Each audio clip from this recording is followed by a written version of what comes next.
मुझे लगता है कि अगले कुछ दिनों में फॉर्मल नोटिफिकेशन हो जाएगा, आचार संहिता लागू हो जाएगी। पिछले पिछले चुनाव में 10-12 तारीख को ही हुई थी शायद, तो वही एक्सपेक्टेशन है कि अब की भी होगा और अप्रैल के एंड तक और मई की बिगनिंग तक शायद वो चुनाव चलते हैं। 6-7 फेजेस में होंगे।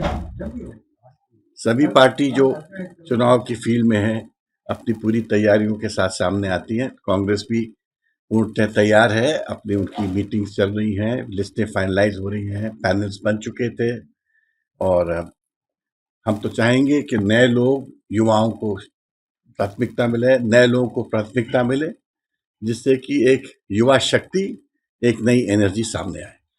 भारतीय घोषित करने में इस बार भी उन्होंने बाजी मान ली। क्या लगता है कांग्रेस कहाँ पिछड़ जाती है? इसको पिछड़ना नहीं कहते हैं, इसको मंथन कहते हैं। भारतीय जनता पार्टी के पास बहुत सारे कारण हैं जल्दी रिलीज करने के। उनका कॉन्फिडेंस तो पोलिंग सिस्टम पे है, ईवीएम पे है, सब पे है। हमको लड़ाई लड़नी है, हमको जनतंत्र की लड़ाई लड़नी है, इसलिए हम लोग जो कुछ भी करते हैं बहुत सोच समझ के करते हैं।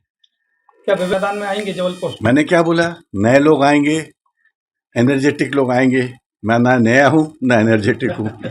आज तमाम जो मंत्रिमंडल है बीजेपी की, वो आज अयोध्या गई है। किस तरीके से देखते हैं राममय? देखिए, मैं तो उस मंदिर का मुरीद हूँ क्योंकि मैंने तो उसकी लड़ाई लड़ी है। जो लोग आज गए होंगे शायद उस मंदिर के वकील नहीं थे, मैं तो उस मंदिर का वकील था।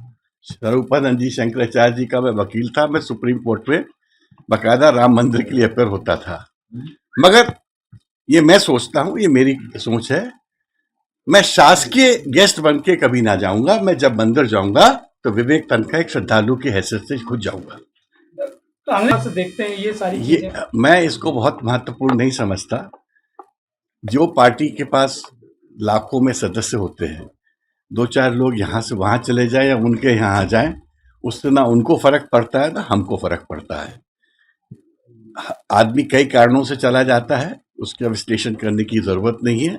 अल्टीमेटली हम जनतंत्र हैं और जनता जनार्दन जिसको चाहती है उसको इलेक्ट करती है।